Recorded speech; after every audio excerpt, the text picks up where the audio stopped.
Let's go. Hello guys, back to my other blog. তো আজকে school মাঠে exercise করছি, কারণ এই মাঠে কালকের থেকে মেলা শুরু হইব। তো যার কারণে দেখো দোকানপাটও দিয়ে লাইছে। তো প্রত্যেক বছরে হয় আর অর্কেস্ট্রারও হয়, আর প্রতি বছরে এই মেলা বৃষ্টি থাকে। এবারও মনে হয় হইব, কারণ আজকের থেকে ওয়েদারটা কেমন করে রাখছে। তো ঠিক আছে, চলো বাড়িতে যাওয়া যাক। তো গাইস, এখন বাজে 8টার মতো।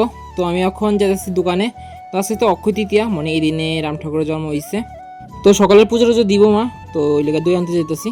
তো দেখো লই এসি, আর বোন এখানে কাজ করতে আছে। তো আজকে অ্যাকচুয়ালি ঠাকুর যখন স্নান করাইবো, তো তার লেগে আর রাত্রেবেলা সত্যনারায়ণ দিব। তো তোমাদের কার কার বাড়িতে আজকে দিন সত্যনারায়ণ দিয়ে অবশ্যই কমেন্ট করে জানাইবা। তো গাইস, এখন বাজে 11টার মতো। তো আমি যেতেছি কেমন কাজের উদ্দেশ্যে, যেখানে 2-3 দিন ধরে যেতেছি।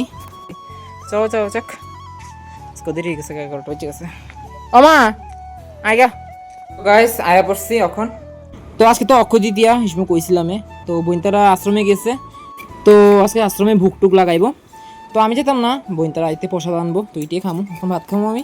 দেখো মাতারা আয়া পড়ছে, এখন আর আমার লাগে প্রসাদ আনছে। তো গাইজ এখন বাজে 8টার মতো। তো আজকে মামুর ভ্যাকসিন দিছে, 3টা ভ্যাকসিন, হাতে 2টা, পায়ে একটা। তো পায়েরটা বেশি যন্ত্রণা করতেছে, ফুল লেগেছে পায়েরটা। তো গাইজ আমি এখন খাইতেছি প্রসাদ। তো ওই সময় তো আর খাওয়া হয়েছে না, ভাত খেয়েছিলাম। তখন ঘুমোর থেকে উঠটা এখন প্রসাদ খাইতেছি। তো এখন প্রসাদ টসাদ খাইয়া পূজার লেগা দুধ লই এসি। তো এখন তো সত্যনারায়ণ দিব, যার কারণে দেখো মা এখানে আয়োজন করতেছে। তো দেখো সবাই আয়া পড়ছে।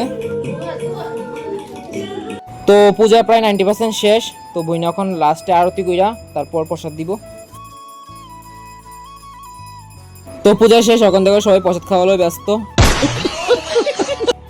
আর আমার আরেক দিদিও প্রসাদ খাইতেছে, আর আমিও এখানে প্রসাদ লইয়া লাইছি।